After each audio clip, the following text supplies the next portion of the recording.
I'm an administrator at a major hospital in the New York City area.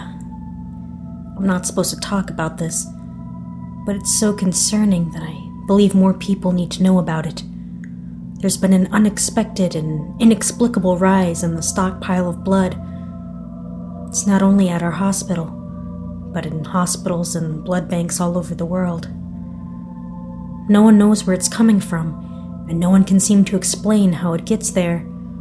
All the routine tests say it's perfectly good and free from any pathogens or impurities, but the fact remains, no one knows what's going on. You have to realize hospitals and blood banks everywhere have always been low on blood. It's why there are blood drives and call for donations and all that.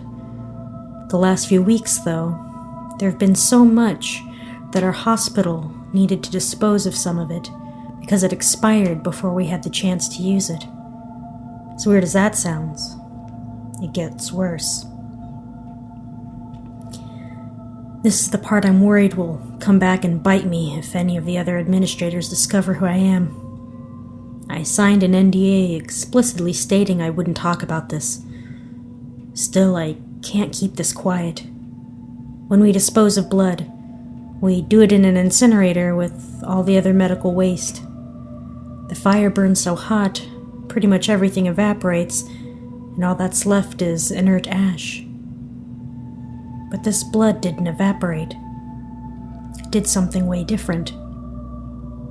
A hospital maintenance worker was on the roof doing some unrelated work when smoke from the incinerator began exiting through the chimney. It looked normal for a while, but when the smoke tapered off, flies started pouring out. He told us they flew straight up for nearly 2 full minutes and hung above the roof like a cloud.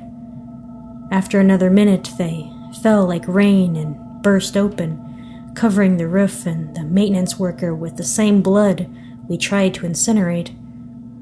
We tried to incinerate more blood this time, with hospital administrators waiting on the roof. Same result. Our administrators have spoken with the heads of other hospitals around the country. They've experienced similar issues. The blood banks are bursting with overstock, and people everywhere are being given this blood that just appeared out of nowhere. The last thing I'm going to mention is the patient we readmitted last night. He'd been discharged a month ago following an operation which required multiple transfusions. Those transfusions were done with the mystery blood before anyone noticed its existence. His readmission was due to a fire at his home. He came to the ER with 60% of his body covered in third-degree burns.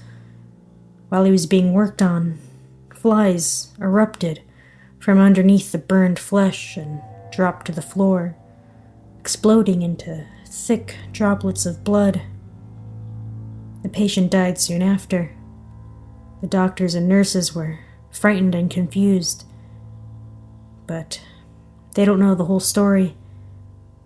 I guess they will soon. Please help me tell more people about what's going on. The blood just doesn't stop coming.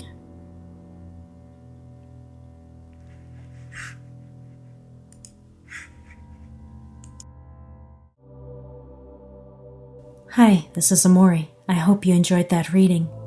Please subscribe for even more stories every Thursday, Friday, and Saturday.